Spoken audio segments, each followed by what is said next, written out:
Ever wonder what happens when two retail merchandisers, strangers till yesterday, are forced to share a hotel room? Buckle up, because we're diving into the weird, wild, and occasionally unclothed side of retail travel.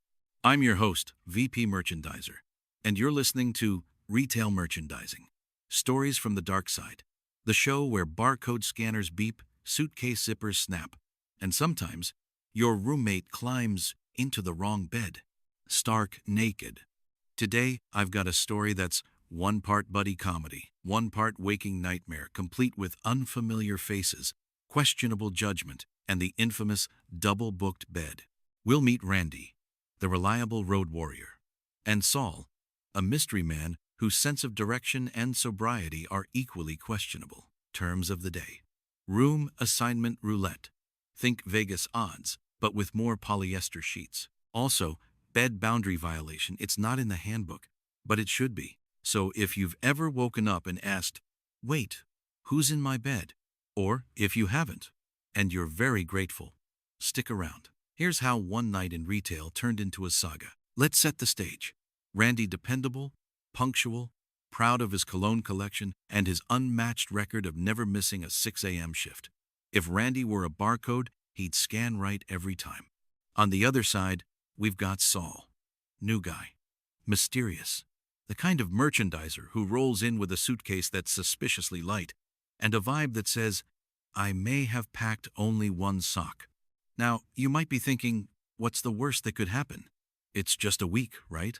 Oh dear listener, if only. You see, in retail travel, roommate chemistry is like a mystery-flavored jelly bean.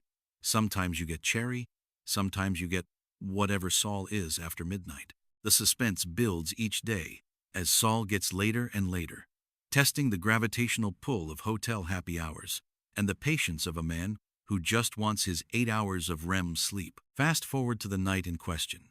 Randy, exhausted, is deep in dreamland, probably picturing shelves perfectly faced and the beep of scanners in harmony. Cue Saul, returning from his night out on the town. Only returning is generous. He sort of stumbles in, like a malfunctioning Roomba, bouncing off the dresser, shoes in one hand, dignity in the other. Now surely he'll make it to his own bed, you say. But dear listener, Saul is playing 4D chess in a 2D room. He drops every article of clothing in a Hansel and Gretel trail, and then plot twist, he picks the wrong bed. With the precision of a sleep-deprived raccoon, Saul slides in beside Randy, who is blissfully unaware that his solo occupancy has just become a nudist timeshare. And if you're picturing a gentle, comical snuggle, please erase that.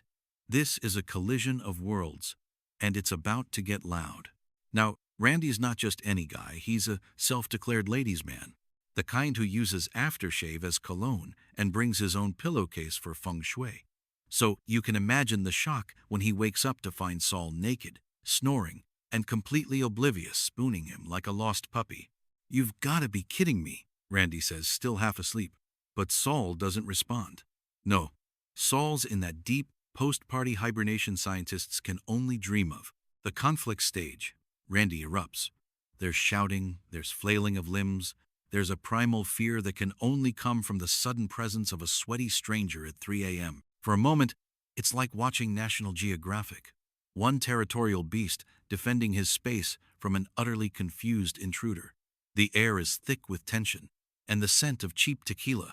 Now, you might be wondering, did Saul apologize? Or did he just try to claim squatters' rights? I'll let you guess how well that went over with Randy. The sun rises on a scene of chaos. Randy storming out, Saul clutching a sheet in confusion, and me stuck playing Hotel Tetris to keep Randy from reenacting a crime drama. Room reassignment, or as I call it, the Retail Witness Protection Program, is now in full swing. Somewhere between negotiating with the front desk and apologizing to housekeeping, I realize retail merchandising isn't just about end caps and planograms. Sometimes it's about crisis management and, occasionally, a crash course in roommate diplomacy. You might think, surely Randy found it funny after a few hours? Nope. Randy's pride took longer to recover than Saul's hangover. Meanwhile, Saul, well, he spent breakfast wearing sunglasses, indoors, and still had no idea what he'd done wrong. Lesson? There isn't one. Just know, If you ever hear a snore that isn't yours, double-check which bed you're in. So, what did we learn from Randy and Saul's eventful night? 1. Never underestimate the chaos potential of a stranger with a room key. 2. Bed boundary violation is real and far more traumatic than a misplaced shelf tag. 3. Retail merchandising is less about merchandise, more about survival. If you're heading on the road with a new crew, here's my one tip. Pack headphones and maybe your own sleeping bag. Trust me, comfy sheets aren't worth the risk of an unexpected sleepover. Remember, in the world of retail merchandising, the only thing predictable is the unpredictable. Stay tuned for more tales from the dark side.